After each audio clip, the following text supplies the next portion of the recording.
सिद्धेभ्यः जय श्री ओम नमः सिद्धेभ्यः सर्वमंगलमांगल्यं सर्वकल्याणकारकं प्रधानं सर्वधर्माणां जैनं जयतु शासनं जैनं जयतु शासनं।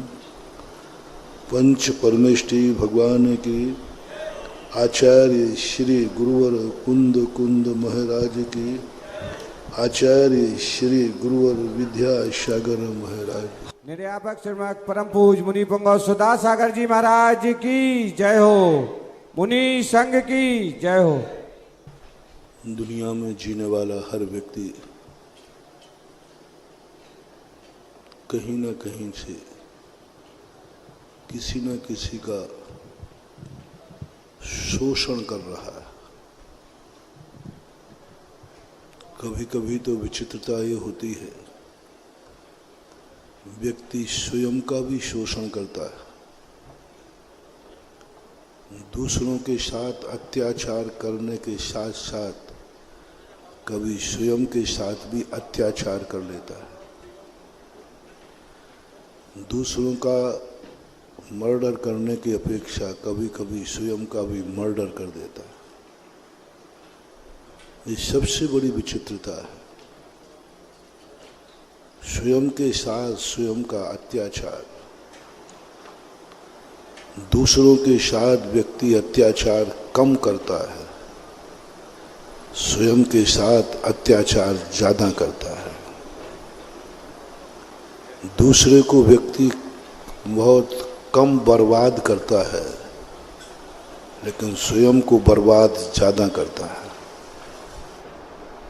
दूसरे को बर्बाद कर भी पाए या न कर पाए, लेकिन स्वयं को अपने आप को बर्बाद कर लेता है, अपने आप को मिटा देता है, अपने आप को दुखी कर लेता है, अपने आप की शांति भंग कर देता है।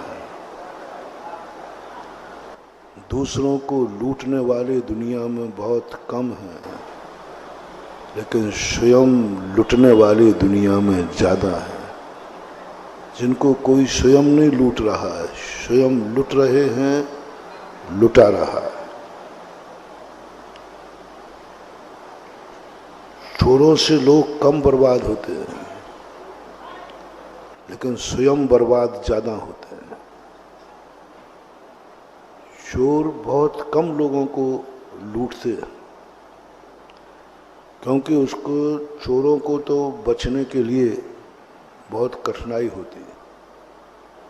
चोरों के लिए तो तुम्हारी पाबंदी रहती है, ताला रहता है, उनको पता नहीं रहता कि माल कहाँ रखा है। चोरों को तो कंट्रोल करने के लिए पहरेदार होता है, पुलिस होती है, अनेक पाबंदियां हैं। लेकिन जब व्यक्ति स्वयं लूटता है, स्वयं अपनी संपत्ति लुटाता है, उसके लिए कोई कानून नहीं है।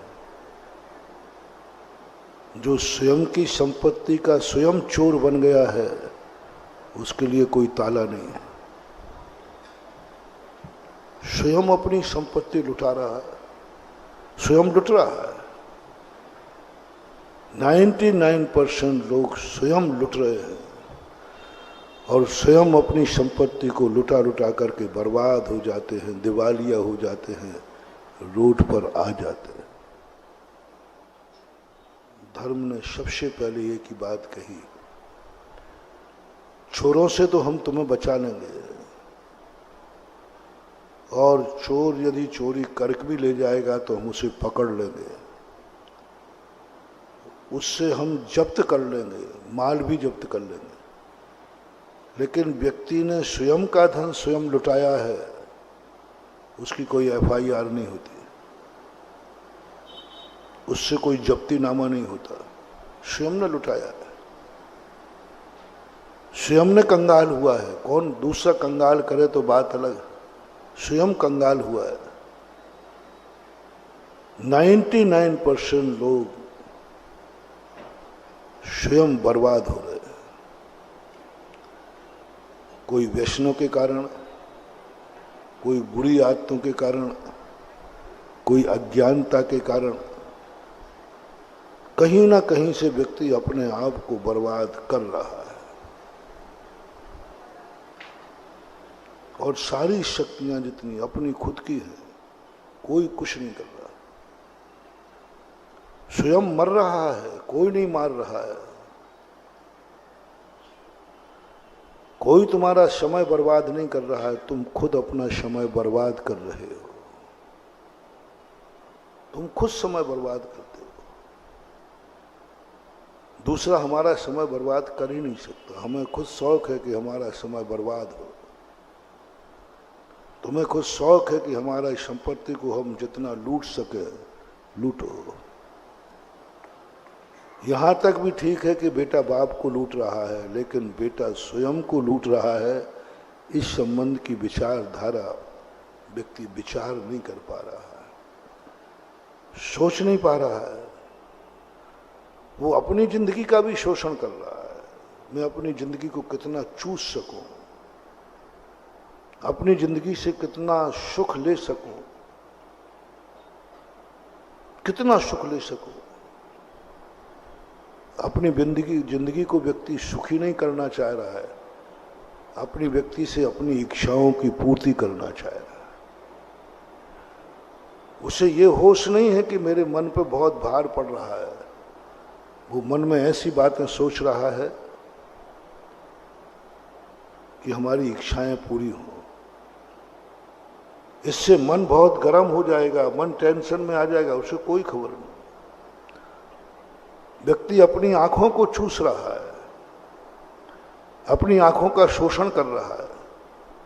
उसे आंख की चिंता नहीं है। इन आंखों से हम जितना सुख ले सके लूटे, इच्छाएं ले सके लूटे।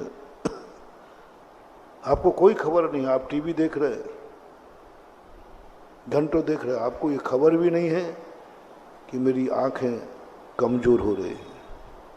आपको अच्छा लग रहा है। पतंगे के समान जैसे पतंगा लाइट पे झूमता है, उसे ये चिंता नहीं है कि मैं अंधा हो जाऊंगा। उसे चिंता है कि इन आंखों से मुझे आनंद आ रहा है। तुम आंखों के साथ अत्याचार। आप मोबाइल लेके बैठ जाते हो। आज सबके ज्यादा नहीं, 25 साल के बाद हर व्यक्ति 40 साल के बाद अंधा होना शुरू हो जाएगा। चश्मा ही काम नहीं करेगा। क्यों? क्योंकि वो लाइट को मोबाइल में इतनी देर देखता है। जब मोबाइल आप देखते हैं, आपको यहां वहां की कोई खबर ही नहीं रहती। एक छोटा सा बच्चा था, उसके हाथ में मोबाइल था। वो देखने में इतना मस्त, उसे यही खबर नहीं है कि महाराज आ गए।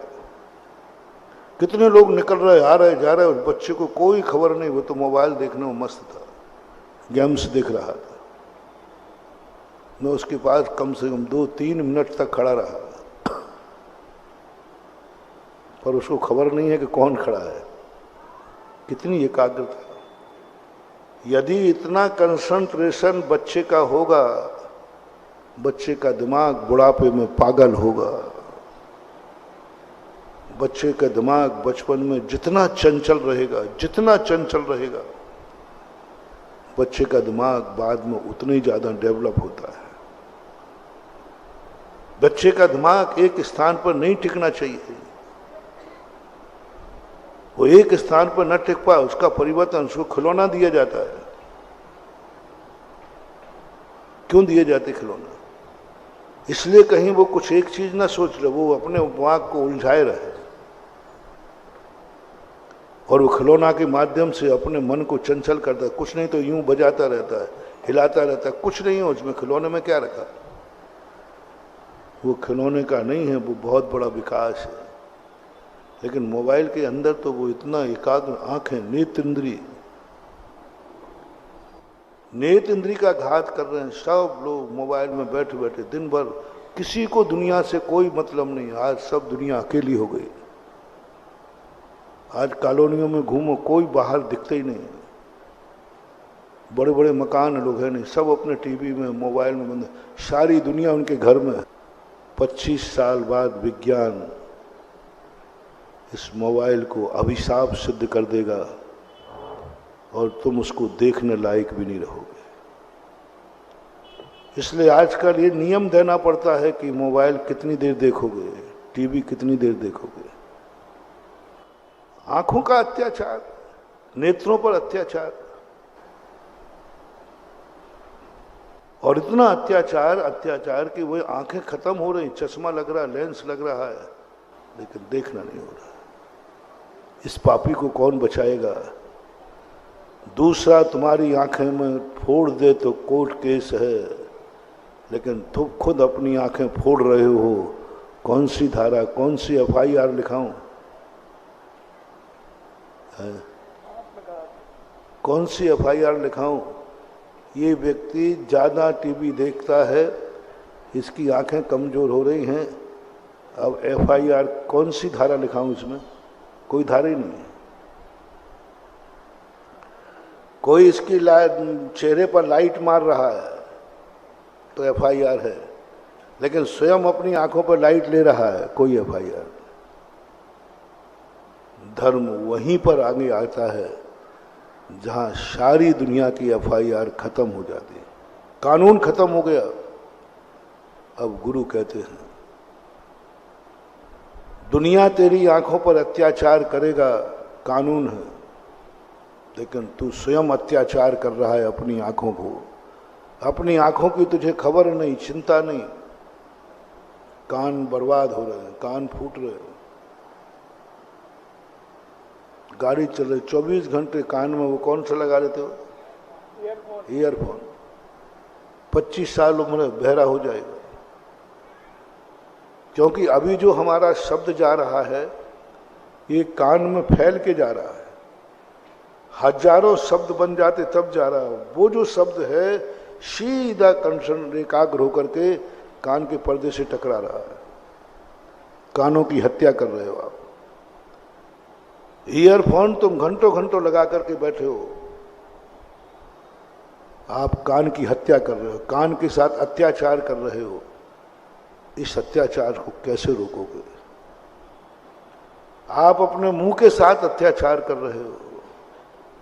ये रसना इंद्री मिली थी, अच्छा स्वाद लो, लेकिन आज तुमने ऐसा गुटखा और तम्बाकू खा खा करके, गुटखा तम्बाकू खाने वाले खटाई नहीं खा सकते, मिर्ची, आइस सब खत्म कर दिया।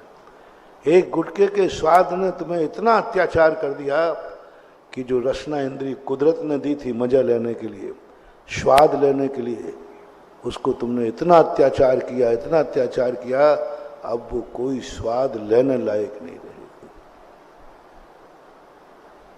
इसलिए महानुभाव, कल जो मैंने कहा था, सबसे पहले तो तुम जिंदगी को चाहो, जिंदगी से मत चाहो।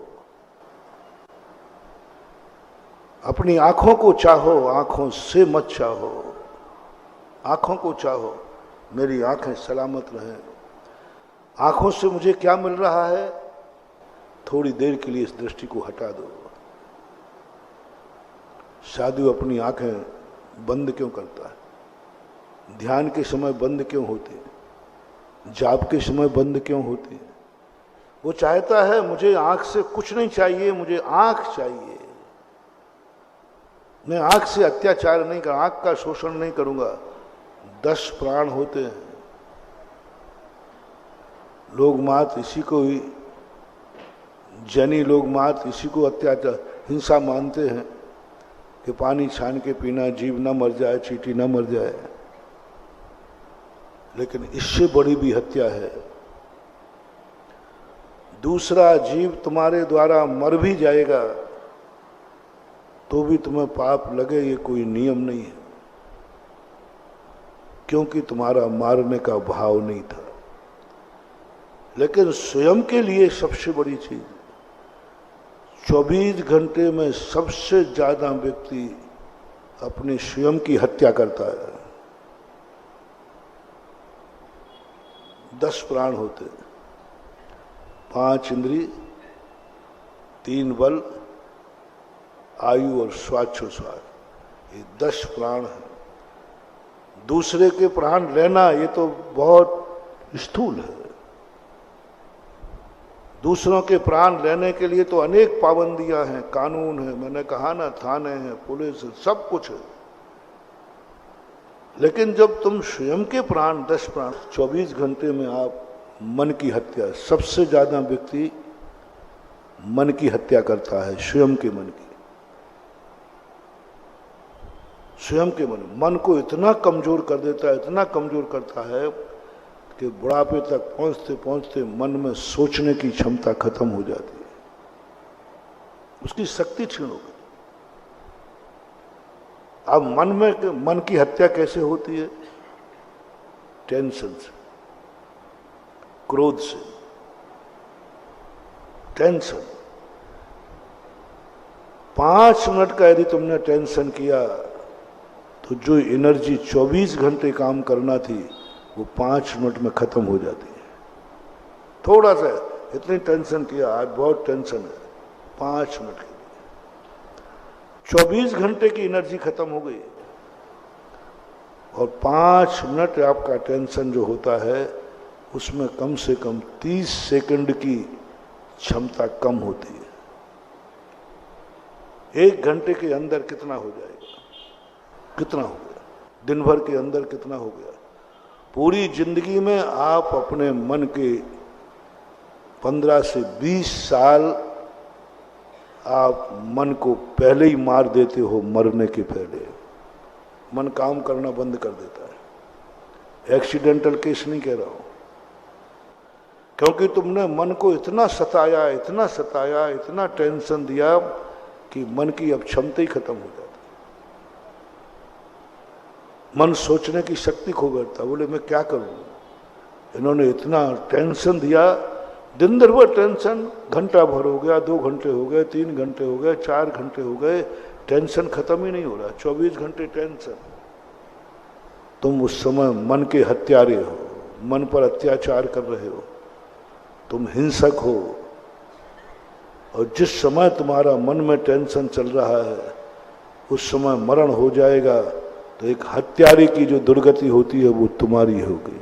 हमारे यहाँ सबसे पहला प्रयास करो अपनी जिंदगी में, दूसरों को तुम टेंशन देते हो वो बात नहीं कर रहा हूं मैं,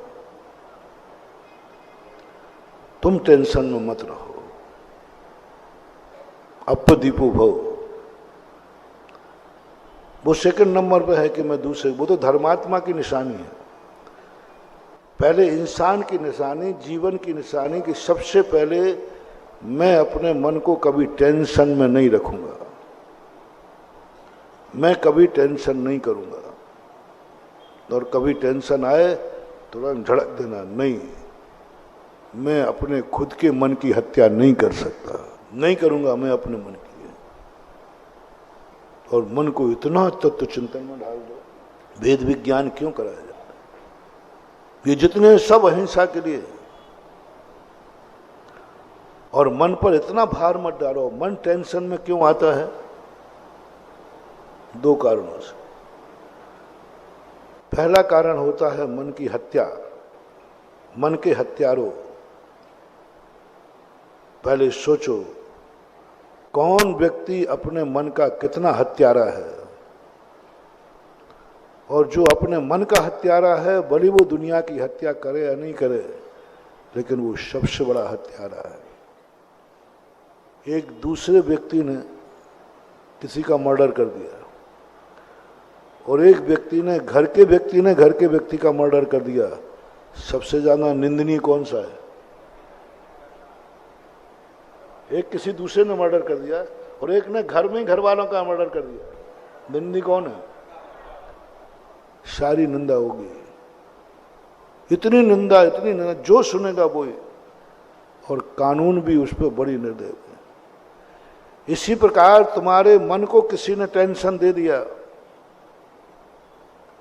और तुमने खुद अपने मन की हत्या कर दी। खुद मन की हत्या कर रहे हो। मन को इतना टेंशन दे रहे हो। बल है, प्राण घात। पहली साधना आप शुरू करें हम मन की हत्या नहीं करेंगे। ये मन तुम्हें इतनी सौगातें देगा, ये मन तुम्हें इतने अच्छे रास्ते दिखाएगा, ये मन तुम्हें इतना अच्छा चिंतन देगा, मन तुम्हें इतनी अच्छी अच्छी बातें ध्यान में लाएगा कि तुम मृत्यु के समय तन से प्राण निकल रहे होंगे और मन तुम्हें सिद्धालय की सैर कराएगा। इसी प्रकार और संबंधी जो तुम्हारे हैं, और इनका बात एक ही, दूसरा का दो कारण, तीसरा कारण और बता दूं जो कल बताया था। हमें माँ बाप से कुछ नहीं चाहिए, हमें, बोलो ना कल का पॉइंट, से हटा दो, से हटा दो। एक दिन तुम्हें मैं तीर्थंकर की गोदी में खिला दूंगा। तुम्हारे तीर्थंकर बे बाप होंगे ऋषभदेव, तुम्हारे तीर्थंकर बाप होंगे शांतिनाथ, तुम्हारे पिता होंगे चक्रवर्ती, तुम्हारे पिता होंगे बलराम, तुम्हारे पिता होंगे राजा महाराजा, तुम्हारे पिता वो होंगे जिनकी सारे जगत में इज्जत होगी। माँ तुमने एक ही बात कही, मुझे माँ बाप से कुछ नहीं चाहिए। वो दो पॉइंट तो किसके लिए हैं महाराज? कुछ तो चाहिए। तीन बातें सोचना। फर्स्ट एंड फर्स्ट क्या है? मुझे माँ बाप से कुछ नहीं चाहिए, जीरो कर दो, बिल्कुल जीरो कर दो, कुछ नहीं। मन से कह दो, वचन से कह दो, काया से कह दो। मन से भी मुझे कुछ नहीं मांगूंगा, वचन से भी नहीं कहूंगा, काया से चाहने की तो बात ही नहीं। मुझे कुछ नहीं चाहिए, बस ये साधना करो, ये वरदान लो। यदि कभी तुम्हें मुझसे आशीर्वाद लेना पड़े, मैं तो यही बात, मेरे भक्त को मेरे आशीर्वाद की जरूरत ही ना पड़े। आशीर्वाद देता हूं खुश होकर नहीं देता हूं। आत्मा जानती है मैं कितना दुखी होता। जब तुम नमोस्तु करते हो और आशीर्वाद लेते हो, मेरे भक्त असहाय है, असमर्थ है, आज उसे आशीर्वाद की जरूरत पड़ गई। और मेरा मन है कि मेरे भक्त को जिंदगी में ऐसा हो जाए उसको मेरे आशीर्वाद की जरूरत ही नहीं पड़े, मेरा सहारा लेने की जरूरत ही नहीं पड़े। फिर भी कभी तुम लोगे और मैं, बोलो ना, दूंगा, देना पड़ेगा। तो यदि ऐसा करना पड़े तो बस वही वाली बात, माँ बाप को रोने मत देना और माँ बाप को विद्रोह मत होने देना। ये तीन बातें। फर्स्ट साधना क्या है? हमें माँ बाप से कोई इच्छा पूरी कराना ही, मुझे माँ बाप से कुछ नहीं चाहिए, बस मैं माँ बाप को सुखी देखना चाहता हूँ। मैं माँ बाप को बस अपनी आंखों के सामने देखना चाहता हूँ। मैं माँ बाप को सुबह शाम पैर छूना चाहता हूँ। मैं माँ बाप को मात्र सुबह शाम पैर छूना चाहता हूँ। मैं माँ बाप को कुछ नहीं चाहिए, मैं बाप की सुबह शाम भैयावृत्ति करना चाहता हूँ। सब देखना। तो माँ बाप किस लिए चाहिए? जिससे तुझे वसीयत मिले? नहीं नहीं नहीं, ये कुछ नहीं। इसलिए कि मैं उनके सुबह शाम पैर छू सकूं, मैं सुबह शाम उनकी सेवा कर सकूं, मैं सुबह शाम अपनी आंखों से उनको देख सकूं, मैं सुबह शाम उनके निकले हुए वचन कानों से सुन सकूं, दो शब्द बैठ करके उनसे बोल सकूं। जो कुछ भी मैं कमाई करूं वो कमाई माता पिता देवता के चरणों में चढ़ा सकूं, इसलिए चाहिए। चढ़ावे के लिए चाहिए। मैं कमाता हूं, कहाँ चढ़ाऊं? तो मैं उनके चरणों में चढ़ा सकूं। मुझे उनसे कमाना नहीं है, मेरी अपनी कमाई उनके चरणों में चढ़ाना है। इसलिए मुझे माँ बाप चाहिए। धन है मेरे पास, कहाँ चढ़ाऊं? इसलिए माँ बाप जिंदा रहते हैं, मैं उनको चढ़ा सकूं, मैं उनको देख सकूं, मैं उनकी बात सुन सकूं। इसलिए मुझे माँ बाप चाहिए। उनसे हमें कुछ नहीं चाहिए। कल्पना करो, ये विचार सुनते ही कैसा लग रहा है। और जिस घर में हो जाए तो हो जाए तो मजा आ जाए। ऐसा ही माँ बाप को भी, हमें बेटे से कुछ नहीं चाहिए, मुझे बेटा चाहिए, मेरा बेटा खुश रहना चाहिए, मैं बेटे को देखना चाहता हूं, मैं बेटे की किलकारी सुनना चाहता हूं, मैं बेटे से दो बातें सुनना चाहता हूं, मेरा बेटा जिंदगी भर खुश रहे यह देखना चाहता हूं। तुम्हारी कोई इच्छा? बोले मुझे कुछ नहीं चाहिए बेटे से, बस मेरे बेटे की खुशी, मैं बेटे को कोई टेंशन नहीं दूंगा। और आप लोग बेटे के साथ बहुत अत्याचार कर रहे हैं। ना जाने तुम लोग कितने हत्यारे हो अपने बेटे के। बेटा माँ बाप का हत्यारा है, टेंशन दे रहा है, माँ बाप को टेंशन दे रहा है, हत्यारा है। वो माता पिता का हत्यारा है, उस समय उसको माँ बाप की हत्या का दोष लगता है, जो व्यक्ति अपने माँ बाप को टेंशन देता है। और माँ बाप सुनने कान खोल कर, तुम जैनियों से और कोई दूसरा मर्डर तो बनेगा नहीं। तुम तो चींटी को नहीं मारते हो तो दूसरे को क्या मारोगे? लेकिन तुम सब अपने बेटों के हत्यारे हो।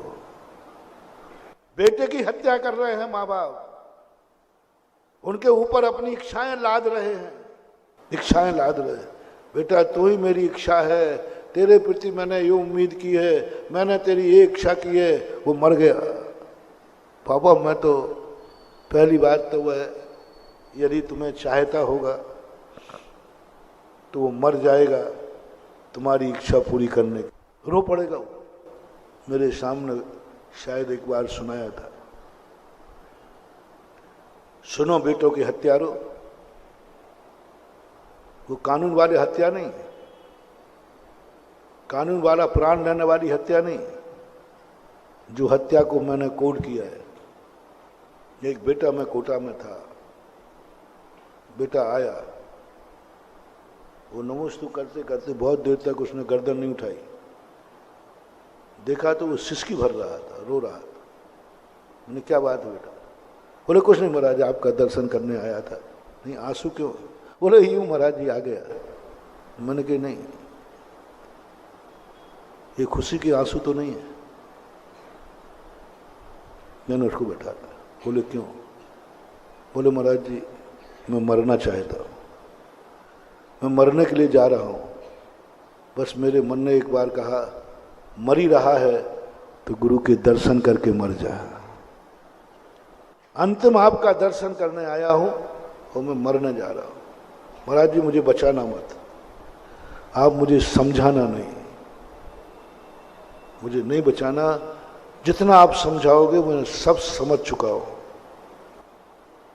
मैंने भी मन को खूब समझा लिया, लेकिन महाराज आप समझाना मत, आप मुझे बचाना मत, आप तो आशीर्वाद दो। मैंने कहा नहीं, मैं तुझे समझाऊंगा भी नहीं, मैं तुझे बचाऊंगा भी नहीं, लेकिन मेरा मन है कि मरना ही है तो थोड़ा मुहूर्त देख के मर। अच्छे मुहूर्त मार, मैं मुहूर्त सोच दूंगा। मन की पूरी कहानी बता क्या है, क्यों मरना चाहता? बोले महाराज जी मेरे मम्मी पापा मुझे बहुत चाहते, बहुत चाहते। दुनिया में ऐसे माँ बाप कोई नहीं चाहता जितना मुझे चाहते, इसलिए मैं मरना चाहता हूं। मैंने पागल हो रहा है, चाहते हैं फिर मरना? बोले महाराज मेरे से इतनी माँ बाप चाहते हैं, उनकी सारी उम्मीदें मेरे ऊपर है। मम्मी हमेशा एक ही बात कहती, बेटा तू ही मेरा दीपक है, तो ही मेरी उम्मीद है, मैंने भावना भाई है, तू IAS ऑफिसर बन, मेरी इच्छा है, मेरी इच्छा है तू IAS ऑफिसर बन, ये माँ की इच्छा है।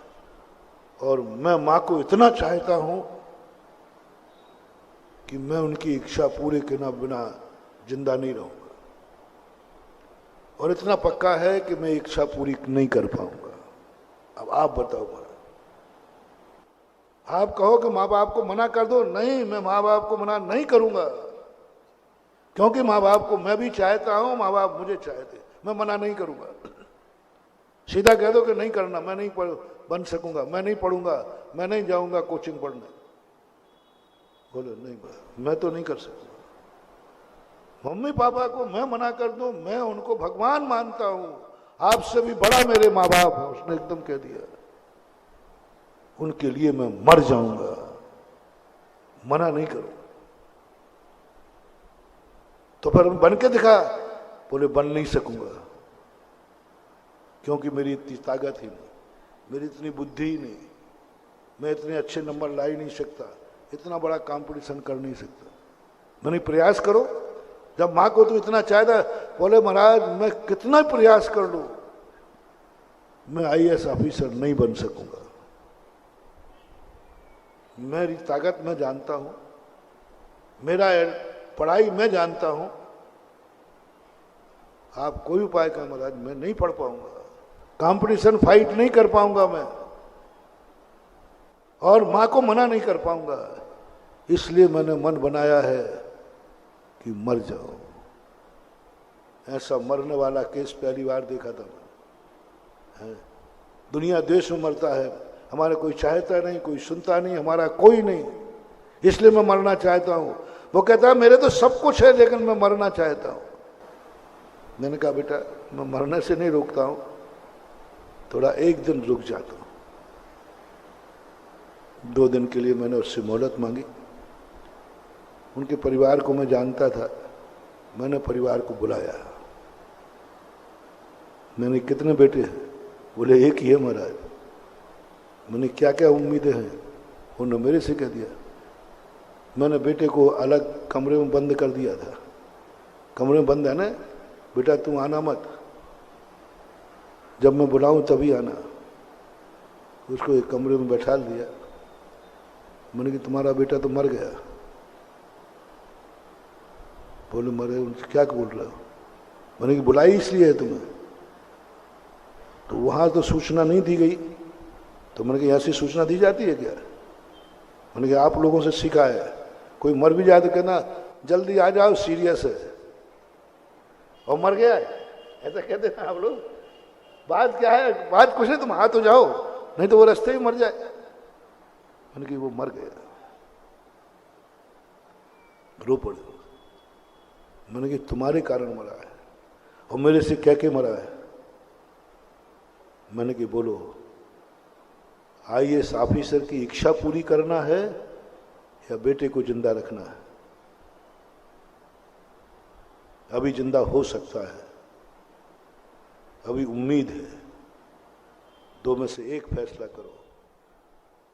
आईएएस ऑफिसर चाहिए तुम्हें तो वो तो तुम्हें मिलेगा नहीं, और बेटा भी जाएगा।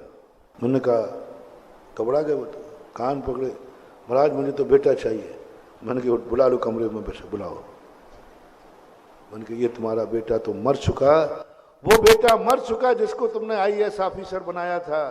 ये बेटा वो है जो घर में रह करके तुम्हारी आंखों के सामने जिंदा रह सकता है। बोलो क्या चाहिए? ये बेटा वो है। यदि बेटा चाहिए है तो ये घर पर रहेगा, आईएएस ऑफिसर नहीं बनेगा।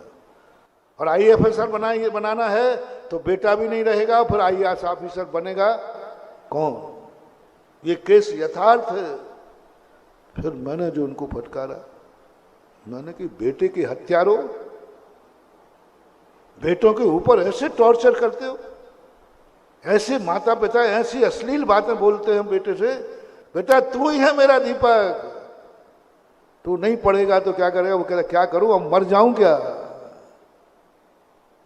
नहीं महानुभाव, बेटे को इतना भार मत दो, बेटे को इतना इच्छाएं मत थोपो कि वो इच्छाएं पूरी ना कर पाए और मरने का भाव कर ले।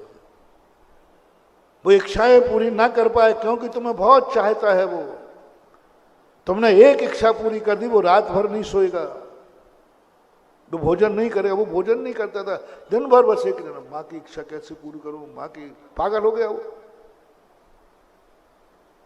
माँ के बेटे के हत्यारे। बस एक ही बात कहो, मैं बेटे को ऐसा कोई टेंशन नहीं दूंगा क्योंकि बेटा मुझे बहुत चाहता है।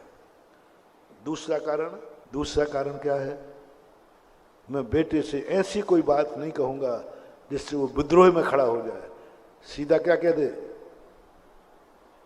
मेरे बस की बात नहीं है, समझ लेना बेटा विद्रोह में खड़ा हो गया। और एक बार उसने नकार दिया, अब जिंदगी भर वो तुम्हारा विद्रोही बन के रहेगा। बेटे के मुख से कभी ये मत सुन लेना कि बेटा कह दे मेरे बस की बात नहीं, मैं नहीं कर सकता हूं ये कार्य। ये सोचने के पहले कहना। अन्यथा पहला नियम सबसे अच्छा है, हमें बेटे से नहीं चाहिए, बोलो आगे, बेटे से नहीं चाहिए, बेटा चाहिए। बस बेटे को हम डांटने फटकाने की मना नहीं कर रहा हूं, लेकिन उतने ही डांटना, कहीं ऐसा मत डांट देना कि सोते समय भी सिसकी भरता रहे। माताओं, आप लोग डांट डबट के बच्चे को सुला देते हैं और सो जाता है डांट, लेकिन सोते सोते बेटे को सोते हुए हिचकी आ रही है, उसको जगा दो, उसकी हत्या हो रही है। 6 महीने की जिंदगी खत्म कर देगा वो 1 घंटे में जो सो रहा है। सोते सोते हिचकी भर रहा है ना, सोते सोते वो अंदर से रो रहा है। बाहर से किस लिए नहीं रो रहा है? क्योंकि माँ ने डांट दिया। रोते रोते कभी बालक को सुलाना मत, कभी मत सुलाना। डांट करके बालक को कभी मत सुलाना। बालक को सुलाना लोरी सुनाते सुनाते, खुश करते करते, हंसाते हंसाते बालक सो जाए। रोते हुए मत सुलाना, डांट के मत सुलाना। वो सो जाएगा, लेकिन जितनी देर सोएगा उतनी देर उस बेटे की हत्या हो रही है, उसका प्राण घात हो रहा है, मन बल उसका वो डरपोक हो जाएगा। इतना डरेगा बड़ा होने के बाद, इतना डरेगा कि किसी भी कार्य करने में डरेगा, क्योंकि तुमने उसको डरा धमका करके सुलाया था। और भी संबंधों में ये ले लेना, परिवार के जो भी संबंध हो, एक दूसरे से हटा दो, से हटा दो। और से नहीं हटा सकते हो तो बस यही 2 मियाँ बीवी में कर लेना है। पहला नियम, हम एक दूसरे से कुछ नहीं चाहिए, हमें एक दूसरा चाहिए। और यदि कुछ है तुम्हारी इच्छाएं, तो बस वही इच्छाएं करना जो एक दूसरे रो ना पड़े। पत्नी कोई ऐसा मांग ना कर सके क्योंकि तुम्हारा पति तुम्हें चाहता है, वो रो पड़े। ओहो कैसी जिंदगी है मेरी, मैं अपनी पत्नी की इच्छा पूरी नहीं कर पा रहा। आप लोग भी कहीं पत्नी रो ना पड़े कि मैं कैसी दुर्भाग्नी हूं, मैं पति की इच्छा पूरी नहीं कर पा रहे। दोनों इच्छाओं को आज समाप्त कर दो, और नहीं तो विद्रोह में खड़े मत होने देना। यदि एक बार तुमने ऐसी इच्छा की और पति ने कह दिया मैं नहीं कर सकता ये काम, मेरी हैसियत नहीं है, जाओ, तुम्हारा पति विद्रोह में खड़ा हो गया, अब तुम्हारी जिंदगी खतरे में है, ये विद्रोह बढ़ता जाएगा। जिंदगी में अपने पति से ना शब्द मत सुनना, और तुम्हारी इच्छाओं के कारण से उसकी आंख में आंसू मत देखना। जाओ, तुम्हारी जिंदगी ऐसी बनेगी, करवा चौथ करो या न करो, सुहाग दशमी करो या न करो, ऐसा वरदान तुम्हें है, तुम सदा सुहागन रहोगी। अपनी इच्छाओं को रोक लो। बस एक के कारण, मैं पत्नी को रोने नहीं दूंगा और पत्नी को ना शब्द सुनूंगा नहीं कभी, क्योंकि ना शब्द का अर्थ है विद्रोह में जाना। भाइयों में आ जाइए, भाई भाई को भी यदि चाहते हो तो रुलाना मत, और कहीं भाई ये खड़ा ना हो जाए नहीं देना ये हिस्सा तुम्हारे लिए। भाई से ना मत सुनना, चाहे भली कंगाल बन जाना। भाई के सामने ये मत कहना ये दुकान मैं लूंगा, यदि भाई ने कह दिया नहीं दूंगा, भाई को विद्रोह में खड़े मत करना। यदि भाई भाई को तुमने विद्रोह में खड़ा नहीं किया तो एक दिन तुम राम लक्ष्मण जैसे भैया बनोगे कि भैया तुम्हें 6 महीने पर कंधे पे लूंगा। मुझे क्या है, कैसे बनते हैं भैया, कैसे बने राम लक्ष्मण, कैसे बने ऐसे भाई, कुलभूषण देशभूषण। ओह क्या गजब की बात है। 7 जन्मे, 7 पढ़े, 7 दीक्षा ली, 7 केवल ज्ञान, और गजब तो जब है एक साथ मोक्ष हुआ। एक स्थान से जन्म तो सुना था ट्विंस है, 2 हो जाते। दीक्षा भी चलो दोनों ने प्लानिंग बना दी। केवल ज्ञान एक साथ, ये तो उनके हाथ में नहीं था ना। चलो केवल ज्ञान एक साथ हुआ, मोक्ष एक साथ। अरे पांडव एक साथ मोक्ष प्राप्त नहीं कर पाए, भरत बाहुबली एक साथ मोक्ष प्राप्त नहीं कर पाए, लेकिन कुलभूषण एक साथ मोक्ष मिलना बहुत कठिन। दोनों को एक साथ मोक्ष हुआ, और स्थान भी महाराष्ट्र में ना, कुंथलगिरी एक साथ। मैं देख करके दंग रह गया। ऐसे 2 घटनाएं घटी, 3 प्रसंग ऐसे बड़े महत्वपूर्ण। एक तो राम लक्ष्मण का है ही, लेकिन जैन दर्शन में लव कुश, पावागढ़, लव कुश दोनों एक साथ जन्मे थे। दोनों ने एक साथ दीक्षा ली, केवल ज्ञान प्राप्त किया, मोक्ष प्राप्त किया। पावागढ़ से वहां दोनों के चरण बने हैं मंदिर के सामने, एक ही स्थान है। और इधर कुलभूषण देशभूषण का कौन है भाई, कैसा पुण्य किया। दोनों ने महानुभाव कुछ नहीं। मैंने जो पूरा उनका चरित्र पढ़ा तो कोई भी हमें कारण नहीं दिखा कि इन दोनों के प्रेम का कारण क्या था। दोनों एक साथ कैसे, 2 भाई और जिंदगी भर एक साथ रह जाए, तो उसका एक ही कारण मिला। दोनों भाइयों का भवांतरों से एक ही चल रहा था, मुझे भाई से कुछ नहीं चाहिए, मुझे भाई चाहिए। और मैं ऐसे कोई भाव नहीं करूंगा जिससे भाई को दुख हो। मैं ऐसा कोई भी इच्छा व्यक्त नहीं करूंगा जिससे भाई मना कर दे। दोनों के नियम थे। मैं कुछ ऐसा कार्य करूंगा ही नहीं जिससे भाई कह दे नहीं ये नहीं हो सकता। मैं ऐसा कोई भाव नहीं करूंगा, मैं बातें नहीं करूंगा कि भाई कह दे नहीं ये नहीं करना। ये सोच तुम करो। ऐसे कुछ दिन भर के प्रोग्राम बनाओ जिसमें भाई ना कह सके और धीरे धीरे निकल सको। तो घर से बाहर निकलो, रिश्तेदारों के पास,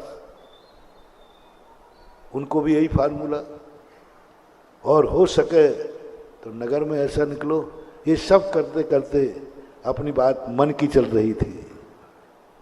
बस मन पर भी यही फार्मूला, मन पर भी यही फार्मूला। कौन सा? मुझे मन से कुछ नहीं चाहिए, मुझे बोलो ना मन चाहिए। बस मन तू खुश रहे, प्रसन्न रहे। मुझे तुझे कुछ नहीं चाहिए, मैं तुझे कोई टेंशन नहीं दूंगा, क्योंकि तू मुझे बहुत चाहता है। दुनिया में सबसे ज्यादा व्यक्ति महानुभाव अपन को कौन चाहता है? अपना मन, अपना खुद का मन मुझे चाहता है। तभी तो हमारी इच्छाएं पूरी करने के लिए कितना टेंशन करता है। पराया होता तो टेंशन क्यों करता? इच्छाएं हम उठाते हैं और टेंशन कौन करता है? गरम कौन होता है? माथा। यानी ये हमें बहुत चाहता है। महानुभाव, उन इच्छाओं को मार दो जो तुम्हारे चहेते मन को दुखी करे, चहेते मन को टेंशन दे, चहेते मन के लिए टेंशन कर दे। नहीं, हम ऐसी कोई इच्छा नहीं मन में लाएंगे, कोई इच्छा हम ज्ञान में नहीं लाएंगे, कोई इच्छा हम आत्मा में उत्पन्न नहीं होने देंगे जिससे मन को टेंशन हो जाए। और दूसरी बात, मन को विद्रोह में खड़ा मत करना। मन विद्रोह में चला गया बर्बाद कर देगा तुम्हें। मन कहता है क्या इच्छा कर रहे हो? ये हो ही नहीं सकती, नहीं कर सकता, हो ही नहीं सकती। एक बार मन विद्रोह में कर देगा वो तुम्हें माला नहीं फेरने देगा। तुम माला फेरो, वो कहे मैं बाजार जा रहा हूं, तुम जो करो उससे उल्टा करूंगा। एक बेटा था, उसका बेटा बाप की कभी नहीं मानता था, और बाप जो था सबसे कहता मेरा बेटा बहुत आज्ञाकारी है, बहुत आज्ञाकारी है। एक दिन किसी दोस्त ने कहा चल यार मैं तेरे बेटा की सुनता हूँ, बहुत प्रशंसा सुनाता है। तो बाप कहता बेटा तूने जिंदगी में कभी मेरी बात नहीं मानी, आज मान लाना, मेरा दोस्त आ रहा है, आज तू रोना मत, तो बेटा ने कहा कि अभी कहूंगा तो मारेंगे पीटेंगे। वो चुपचाप रह गया। वो देखने आया, जैसे वो दोस्त आया तैसे ही रोने बैठ गया, क्योंकि इसका नियम क्या था। तो पिताजी कहते हैं दोस्त, ये मत समझना है कि मेरा बेटा रहा, मैंने ही कहा था इसको कि मेरा दोस्त आ रहा है, रोते रहना। तो वो चुप हो गया। बोले साहब ये तो चुप हो गया। अब बाप कहता बेटा कहीं तो मान ले। बोले मुझे मानना ही नहीं है। ऐसे ये मन रूपी बेटे को विद्रोह में मत जाने दो महानुभाव। सबका मन विद्रोह में है, जो मैंने प्रसंग प्रारंभ में कहा था, शुरू में जो कहा था, मन को विद्रोह में भेज दिया तुमने। हर बार मन तुम्हारा विद्रोह करता है। तुम माला फेरते हो, बाजार जाता है, वो बाजार में जाता है, वो मंदिर में आता है। विद्रोह में खड़ा है तुम्हारा मन। तुम जो करोगे उल्टा करूंगा, क्योंकि तुमने मन को अपनी इतनी इच्छाएं थोप दी कि वो जिद्दी हो गया। तो जिद्दी हो गया, इसका काम ही है इच्छाएं थोपना। उसने मना। अब देखो तुमने छोटी सी बात कही, क्यों हुआ है जिद्दी? तुमने कहा बेटा मन मुझे एक माला फेरने दे। बड़ी बात है कि छोटी? लेकिन मन इतना जिद्दी हो गया, नहीं फेरने दूंगा, नहीं फेरने दूंगा। क्यों? क्यों हुआ ये जिद्दी? क्योंकि हमने बड़ी बड़ी इच्छाएं करके उसको विद्रोह करने की आदत डाल दी। अब वो छोटी छोटी बातों में विद्रोह करता है। इसलिए मन को विद्रोह में मत जाने दो। और मन विद्रोह में कब नहीं जाएगा? हमें मन नहीं, मन चाहिए, मन से नहीं चाहिए। हम ऐसी महत्वाकांक्षाएं नहीं करेंगे। दूसरा कारण जो मैंने बताना था कि कभी स्पर्धा मत कराना मन से। पड़ोसी को मत देखना, पड़ोसी के मकान मत देखना, मन विद्रोह में चला जाएगा। पड़ोसी की थाली मत देखना, मन विद्रोह में चला जाएगा। पड़ोसी का रहन सहन मत देखना, मन विद्रोह में चला जाएगा।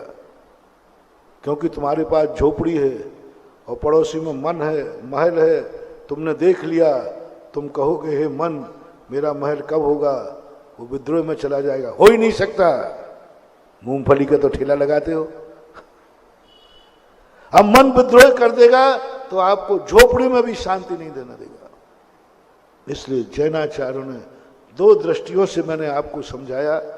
पहली दृष्टि, मन को विद्रोह में मत जाने दो। दूसरी दृष्टि, मन की हत्या मत करो। जिस जिसको तुम टेंशन दे रहे हो, तुम उसके हत्यारे हो। क्योंकि टेंशन से, पूज्यवर अकलंक स्वामी राजवार्तक में कहते हैं, जो टेंशन जितनी देर रहता है उसमें आयु कर्म की उदीर्णा होती है। अब हमने किसी को टेंशन दिया, प्राण नहीं लिए, तो उसकी आयु कम हो रही है। और जितनी आयु तुमने टेंशन दिया कम हुआ, उतने में तुम उसके हत्यारे हो। जब जब तुमने टेंशन दिया, सबको लगा लेना, बाप में, बेटा में, पति में, पत्नी में, रिश्तेदार में, पढ़ो।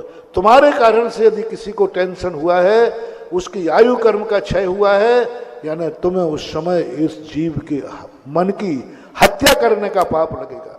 और स्वयं में आत्मघात से महाघात। जितनी देर तुम्हारा मन टेंशन में रहा, तुम मन के हत्यारे हो। और जो मन की हत्या करता है, जो मन को टेंशन देता है, ये मन ऐसा अभिशाप देता है कि तुम भवांतरों में हजारों, लाखों, अरबों, खरबों, अनंत भवों तक बिना मन के होगे। किसका अभिशाप है? मन का। हजारों निगोद में विकलेंद्री रहोगे, असंगी बनोगे तुम, मन आएगा ही नहीं तुम्हारे पास। क्योंकि तुमने मन को इतना सताया कि मन ने सोच लिया है भगवान इस दुष्ट के पास मैं कभी नहीं आऊंगा। इस दुष्ट के पास दिन भर में 24 घंटे में कभी इसने मुझे शांति नहीं लेने दी, सदा टेंशन देता रहता है। मत करना महानुभाव। मन का अभिशाप तुम्हारी जिंदगी को खोखला कर, असंगी बना देगा। इसलिए दो दृष्टि से मन की हत्या नहीं करना, क्योंकि मन 10 प्राणों में से एक प्राण है। प्राण है। जितनी सावधानी हम चींटी को बचाने में रख रहे हैं, जितनी सावधानी हम जल छानने में जीवों को बचाने में रख रहे हैं, जितनी सावधानी हम रख रहे, उससे भी कई गुनी सावधानी रखना है अपने मन की हत्या करने, मन न मर जाए, मन टेंशन में न आ जाए। मैंने पहले ही कहा चींटी मर भी जाएगी, यदि तुम्हारे मारने का भाव नहीं है तो हत्यारे नहीं करोगे, लेकिन मन यदि घात हो रहा है तो उसका कोई उल्टा सीधा नहीं होता। इसलिए मन की हत्या, मन का रूप, ऐसी सभी इंद्रियों पर लगाना। आंखों का, आंखों की हत्या कर रहे हो, तो टीवी देख रहे हो आंखों की हत्या कर रहे हो, मोबाइल देख रहे हो आंखों की हत्या कर रहे हो। तुम्हें यही खबर नहीं कि इन चीजों से मेरे प्राण, इंद्री घात। आंख को प्रसन्न करो, आंख को खुश करो। आंख से ऐसे कोई कार्य देखने को मत कहो, क्योंकि आंख तुम्हें बहुत चाहती है, वो मर करके भी तुम्हें दिखाएगी, फूट करके भी दिखाएगी, नेत्र शक्तिहीन होकर दिखाएगी, क्योंकि आंख तुम्हें बहुत चाहती। तुम जो देखोगे वो दिखाएगी, तुम हेलोजन देखोगे वो दिखाएगी, क्योंकि वो कहती है मैं मर जाऊं तो मर जाऊंगी, लेकिन जो मेरा मालिक है उसकी इच्छा पूरी करूंगी। ऐसा मत करना कि तुम्हारी इच्छा पूरी करने में आंख मर जाए, आंख शक्तिहीन हो जाए, आंख अंधी हो जाए, आंख की ज्योति चली जाए। ऐसी चीज आंख से मत देखो। दूसरी बात, आंख ने यदि विद्रोह कर दिया तो तुमने ऐसी चीज देखना चाहा तो आंख ना, मैं नहीं देख सकती, कर सकती, तुम्हारी क्या भरोसा। आंख से कह दो कि आंख, मुझे वो भरत चक्रवर्ती ने सूर्य विमान में जो भगवान के दर्शन करे थे, मुझे वो करा। अब बोलो आंख किस में चली जाएगी? या तो वो सूर्य को देखेगी और ज्यादा देर सूर्य को देखती रहेगा तो क्या हो जाएगा, क्योंकि तुम्हें चाहती है ना। या तो सूर्य को देखेगी, फूट जाएगी, और या विद्रोह में खड़ी हो जाएगी, मैं नहीं देख सकती, मुझे नहीं दिखता है।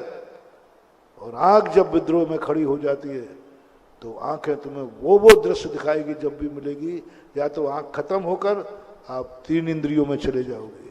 ये आंख का अभिशाप है। जितने ये तीन इंद्रिय जीव हैं, इनको इनकी आंखों का अभिशाप है, क्योंकि इनको आंखों को बहुत टेंशन दिया।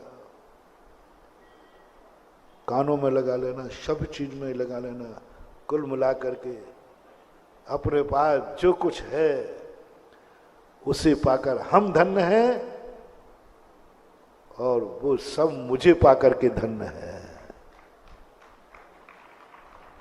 मन पाकर के मैं धन्य हूं और मन मुझे पाकर के धन्य है। आंखें पाकर के मैं धन्य हूं, आंखें मुझे पाकर धन्य है। कान पाकर मैं धन्य हूं, कान मुझे पाकर के धन्य है। मुंह मुझे पाकर के धन्य है, मैं मुझको पाकर के धन्य हूं। शब्द मुझे पाकर के धन्य है, और शब्द भी, शब्द को मैं पाकर के धन्य हूं। मैं पाकर के धन्य हूं और शब्द मुझे पाकर के धन्य हो रहे, क्योंकि उन शब्दों की चारों तरफ जय जयकार हो रही। शब्द भी अपने आप में ध्यान रखना। हमें वाणी मिली, शब्द मिला, हम धन्य हैं। अब वाणी को धन्य करो, शब्दों को धन्य करो।